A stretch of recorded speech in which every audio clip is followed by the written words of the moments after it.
I had to fly to Nebraska for a special hearing on the child's education in order to get him transferred to a regular class. The school district wanted to keep him in a segregated class for children with severe autism, but we were able to get him transferred into a regular second-grade classroom. When he entered that class, tests showed that his educational progress was lagging years behind that of the children who had been in a regular class all along. However, in less than 2 years, new tests showed that he had caught up with his classmates in many ways. His mother reported that he blossomed in the second grade, and subsequent testing bears this out. He still needed special help to learn, but it was clear that the regular class was a much better early intervention. In short, the 2 years of the wrong kind of early intervention clearly held back his progress, but getting the right intervention resulted in dramatic progress. Not all children may be that fortunate, especially if the incorrect early intervention is prolonged. This clinical impression was confirmed by a scientific review of early intervention that appeared in the prestigious medical journal Pediatrics. The authors reviewed the literature on early intervention and concluded the strength of the evidence overall to support early intervention ranged from insufficient to low. How can this possibly be? After all, everyone knows that early intervention works. But knowing and proving are not the same thing. An example from medicine illustrates this point. Meningitis is a serious illness arising from inflammation of the membrane surrounding the brain and spinal cord. Bacterial meningitis is particularly dangerous and can result in death, permanent cognitive impairment, seizures, and/or hearing loss. Early intervention is crucial for reducing the risk of these complications.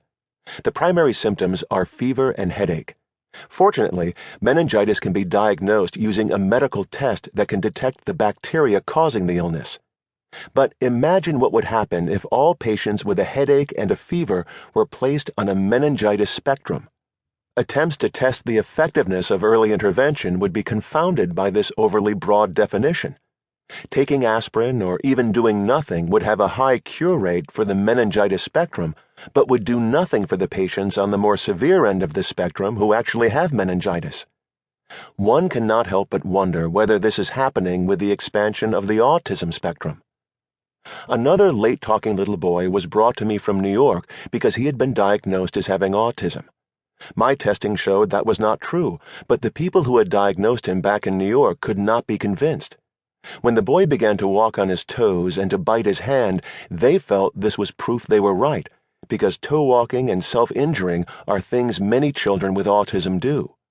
When his mother informed me of what he was doing, I immediately suggested that she take him to a specialist in self-injuries and to a neurologist. Perfectly normal people sometimes deliberately cause themselves pain, such as by biting their lip, to mask some other pain they are feeling. Moreover, problems in the brain other than autism can cause both pain and toe walking. The neurologist discovered that this little boy had a brain tumor, and he was operated on to remove it. The neurologist told his mother that her son could have died within a year if the tumor had not been discovered. One of the many problems with false diagnoses is that those who have made such diagnoses can become wedded to their conclusions, and subsequently interpret whatever the child does within the framework of their diagnosis, ignoring other possibilities that need to be considered and tested. This little boy needed early intervention for a brain tumor, but the incorrect diagnosis he had received for autism was the biggest obstacle to his being tested for other possibilities.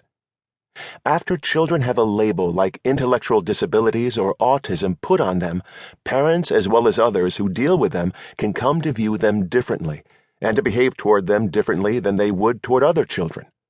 Not only does that disrupt the natural development of the early parent-child relationship, it makes many parents more willing to hand their children over to strangers who claim to know what's best, but who can't have the same devotion parents have to their own child.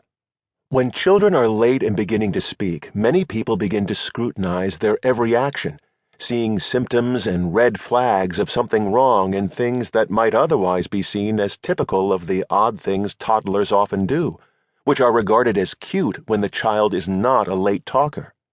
As an example, one little preschooler that I was treating for his speech delay liked to pick fuzz off a carpet and play with it. A psychologist said that this was one of the signs of autism.